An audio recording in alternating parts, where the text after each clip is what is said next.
kasus Jeffrey Epstein kembali menjadi sorotan dunia. Bukan karena rumor, bukan karena spekulasi, melainkan karena rilis dokumen resmi yang selama bertahun-tahun tersembunyi dari publik. Departemen Kehakiman Amerika Serikat secara resmi membuka ribuan dokumen baru terkait kasus Epstein. Isinya bukan sekadar arsip lama, melainkan catatan komunikasi, nama-nama tokoh berpengaruh, serta hubungan Epstein dengan elit politik, bisnis, dan institusi internasional. Pemerintah Amerika Serikat menegaskan satu hal, dokumen ini dirilis atas nama transparansi. Dan, menurut Jaksa Federal, tidak ada individu yang dilindungi. Namun disinilah pertanyaan besar muncul. Jika tidak ada yang dilindungi, mengapa selama bertahun-tahun kasus ini seolah berhenti hanya pada satu nama?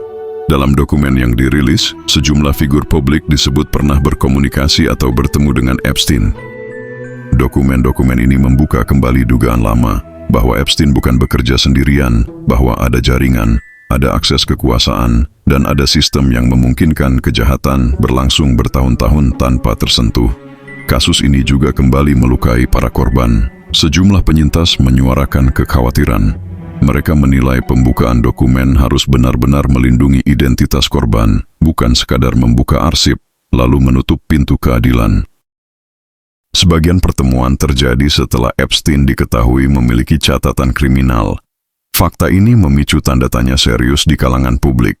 Pihak berwenang memang menegaskan, penyebutan nama tidak otomatis berarti bersalah, dan itu benar secara hukum. Namun dalam jurnalisme investigatif, pertanyaannya bukan hanya soal bersalah atau tidak, melainkan soal siapa tahu apa dan sejak kapan. Apakah Epstein hanyalah kambing hitam atau bagian kecil dari jaringan yang jauh lebih besar?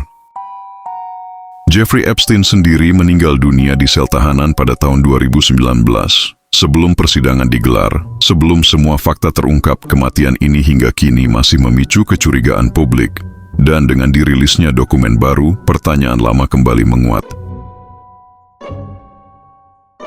Para analis hukum menyebut dokumen yang dibuka saat ini baru sebagian kecil dari keseluruhan arsip.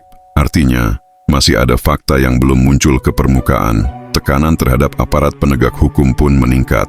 Publik internasional menuntut satu hal sederhana, bukan sensasi, bukan nama besar, melainkan kebenaran yang utuh. Kasus Epstein kini bukan lagi sekadar skandal kriminal. Ia telah menjadi simbol tentang bagaimana kekuasaan bisa membungkam keadilan dan bagaimana transparansi diuji saat berhadapan dengan elit global. Pertanyaannya sekarang, apakah rilis dokumen ini akan menjadi awal pengungkapan sebenarnya atau hanya sekadar membuka arsip tanpa pernah menyentuh akar masalah? Kami akan terus mengikuti dan mengabarkan perkembangan kasus ini.